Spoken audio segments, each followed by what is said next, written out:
Welcome to the Be That Healing Girl podcast. And today on this episode, we are talking about the overthinking in relationship fix. It's a popular topic, and this is also a special episode because my husband and I are celebrating our 5-year marriage anniversary. Literally, what? I can't, I can't believe that. And I was just considering what I was going through when I was first dating my husband, and I just thought, oh, well, overthinking's the thing. And I wanted to share just from my own reflection in the past 5 years of marriage, 8 years together. I know, I can't even believe that. But what it really took for me to go from anxiously attached into a secure relationship. So if you are overthinking your relationship, you're wondering, does he still love me? He just told me he loved me. Is he going to leave me? And literally he has done nothing wrong, then this is the episode for you. So let's do it. And I'm going to go over 3 major things that I used to do, and I'll go over towards the end the 3 things that I oriented and started to change within myself. All right. So, oh, by the way, if you're new here, my name is Claire and I'm a relationship coach, and I love helping overachieving, type A, perfectionist, recovering perfectionist girlies who are slaying in their careers. Y'all are climbing the corporate ladder. You are getting the Airbnbs. You got 3 businesses, or maybe you are a stay-at-home mom that has chosen to give up that version of success and done the hardest job in the world, which is to be a stay-at-home mom. So if any or all of those are you and you are an anxiously attached girly, then you are in the right place, honey. And if you are enjoying this episode or any of the other episodes or my content, leaving a 5-star review here on this channel, on YouTube, on Spotify, on Apple is so greatly appreciated. It's like giving me a high five. Sometimes I feel this podcast, I'm just yelling into the void. So giving that little high five, giving the 5-star really makes a difference, and I appreciate it. Okay. So let's dive in, and I want to talk about 3 things that I used to do that I just honestly, I didn't even know that I was doing them at the time. And looking back and just seeing how I am now, how I work with clients, this is very clear what I used to do. And so, not to make an excuse because I'm not into complaining, I don't like excuses. But the reality for me was I grew up in a very negative household. If you didn't know, you can't tell. I'm full Filipino. And so my parents are Filipino, and my dad was definitely in what is very common in Filipino culture. And it's not exclusive to Filipino culture. I believe most of us in anywhere in the world have felt scarcity. Okay. And so scarcity mindset was definitely something that I experienced all throughout my childhood. And he would literally give lectures. And so I don't know if this is just a Filipino thing or just a my dad thing. I don't know. But he would lecture me about all of the things that were going wrong in his life. Essentially, I was a therapist at a very young age. I learned how to listen. And uh, I will just say that a lot of his talk to me and what I heard and what I witnessed and what I experienced was just very negative. And he would literally complain about how I could not use more than X, like seriously, 5 pieces of toilet paper. Okay, this is how deep the scarcity went. He literally taught me how to fold the toilet paper and only use like I honestly think it was 3. This is like not a joke, but I don't know. It's all muddy back then. But like no more than 5 was like the thing. And that's how deep the scarcity went. And if we left a light on, there was a lot of lecturing and complaining about how we didn't understand electricity and how it costs money. And by the way, like I hold no grudge to my father. He did the best he could with the tools, the limited tools that he had. And I grew up in a very negative household. So that's kind of what I took on. And I'm not making an excuse for myself. I can be responsible for myself now, but I will say that I had very poor examples of what self-regulation looked like, of what abundance mentality looked like.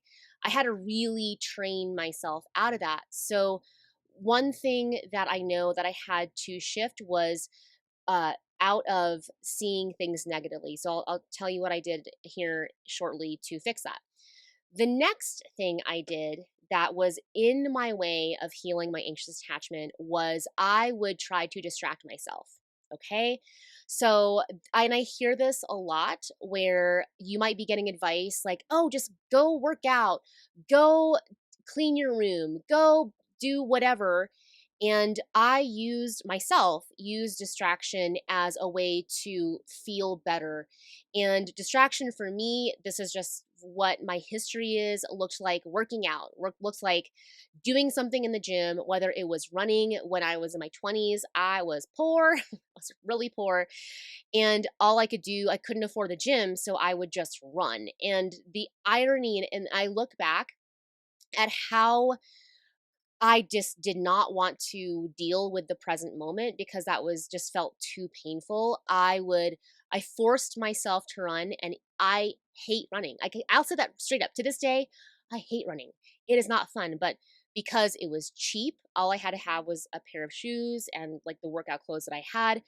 I would distract myself and avoid being in the present moment, dealing with what was in my body, feeling my feelings by distracting. So, first thing, again, just going to go back. Negative thinking will hold you back from going from anxious to, overthinking into fixing that. If you are distracting yourself and avoiding versus being in the present moment, that's going to hold you back. The third thing I do, and this is a big one, the third thing I would do is I used to outsource my happiness all of the time. And basically, what I mean by that is I would seek to find the right person that would make me feel better. And I will say it took me a while for me to hit bottom with my anxious attachment. Um, Honestly, in my 20s, I was like doing pretty good. I was attracting pretty secure guys, and I was ruining them because my cup was so empty in my own self worth and my own self confidence in my belief systems that I was constantly kind of outsourcing and trying to get other people to do my job around being self confident. So I was not forced, I was around negativity a lot. So my pathways in my brain were kind of programmed in that area. I would then distract. I would try to avoid doing the work. I would avoid looking at my feelings. I had no time for them. And then the last piece, these are all kind of like layers in the cake. And then I would outsource. I would just try to get other people to make me feel better. All right. I'll just straight up say that's what happened. So here's what I would recommend if you are truly looking to fix and heal the overthinking in your relationship. So the first part, if you are surrounded by negativity or you grew up in a negative environment, then you have to train your brain. So, the very first thing that I would do to fix the overthinking in your relationship is training your brain to look for the good. Because I guarantee if you are overthinking, that you are ruminating and playing back what is not working. All right. How do I know? I used to do this. I used to pick it apart, pick the conversations apart, look at the texts, talk about it with my friends. And essentially, what I was doing is just spiraling down. I was spiraling down the spiral of negativity. So you have to train your brain to look for the good and look for what is working. Look for how that person is beneficial. Now, that's very different. Training your brain to look for the good is not delulu. Okay, that's not delusion, right? You have to train your brain to look for what is working, not for what isn't there. All right, just want to be super clear on that. That we're not talking about toxic positivity where we're creating false good scenarios, but you do have to train your brain to look at what is working. Okay, so if you're surrounded by negativity, if you tend to think negatively, how to start fixing the overthinking is to train your brain how to look for the good. And this is literally all that I do with my clients in my programs and one-on-one. So the second thing, remember we talked about distraction, like you might be distracting yourself. And for me, again, that was working out. For you, that might be work. Work.